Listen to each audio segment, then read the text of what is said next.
Friends, క్రికెట్లో మనకందరికీ ఎంతో ఇష్టమైన మన యొక్క ఫేవరెట్ బ్యాట్స్మెన్స్ బౌలింగ్ వేస్తే ఎలా ఉంటుందో, వారి యొక్క బౌలింగ్ యాక్షన్ ఎలా ఉంటుందో ఈ రోజు తెలుసుకుందాం పదండి. ఇక్కడ మహేంద్ర సింగ్ ధోనిని ఇప్పటి వరకు అందరూ కేవలం వికెట్ కీపింగ్లో మాత్రమే చూసి ఉంటారు. కానీ మహేంద్ర సింగ్ ధోని బౌలింగ్ వేసి ఇంటర్నేషనల్ వైడ్గా ఒక వికెట్ను సాధించి ఉన్నారు. మహేంద్ర సింగ్ ధోని బౌలింగ్ వేసే టైంలో విరాట్ కోహ్లీ వికెట్ కీపింగ్ చేశారు అంటే మీరు నమ్మగలరా ఫ్రెండ్స్?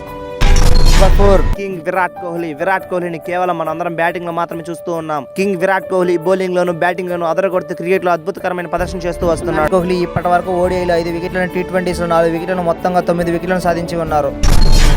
శర్మ ప్రజెంట్ రోహిత్ శర్మ కేవలం బ్యాటింగ్ మాత్రమే ఆడుతున్నాడు. కానీ ఒకప్పుడు రోహిత్ శర్మ బౌలింగ్ లోను అదరగొడుతూ Rohit Sharma one of the main allrounder గా అనిపించుకునేవాడు. రోహిత్ శర్మ ఇప్పటి వరకు ఇంటర్నేషనల్ వైడ్ గా బౌలింగ్ వేసి ఓడిఐలో 9 వికెట్లను, టెస్ట్ లో 2 వికెట్లను, టీ20s లో 1 వికెట్లను, మొత్తంగా 12 వికెట్లను సాధించి ఉన్నాడు. బట్ యువరాజ్ సింగ్ ఒకప్పుడు ఇంగ్లాండ్ పైన 6 బాళ్లకు 6 సిక్స్లు కొట్టి క్రికెట్ హిస్టరీలోనే one of the most dangerous batsmen గా తన పేరును నమోదు చేసుకున్నాడు. యువరాజ్ సింగ్ ఇంటర్నేషనల్ వైడ్ గా బౌలింగ్ వేసి ఓడిఐలో 111, టీ20s లో 28, టెస్టులలో 9, మొత్తంగా 148 వికెట్లను సాధించి ఉన్నాడు. Number 1 the God of cricket Sachin Tendulkar. ఇప్పటి వరకు చాలా మంది కేవలం బ్యాటింగ్ లో మాత్రమే చూసి ఉంటారు. సచిన్ టెండూల్కర్ బ్యాటింగ్ లోను బౌలింగ్ లోను అదరగొడుతూ one of the main allrounder గా ఉన్నారు. సచిన్ టెండూల్కర్ ఇప్పటి వరకు ఇంటర్నేషనల్ వైడ్ గా బౌలింగ్ వేసి ఓడిఐలో 154, టెస్టులలో 46, టీ20s లో 1 వికెట్లను, మొత్తంగా 201 వికెట్లను సాధించి ఉన్నారు.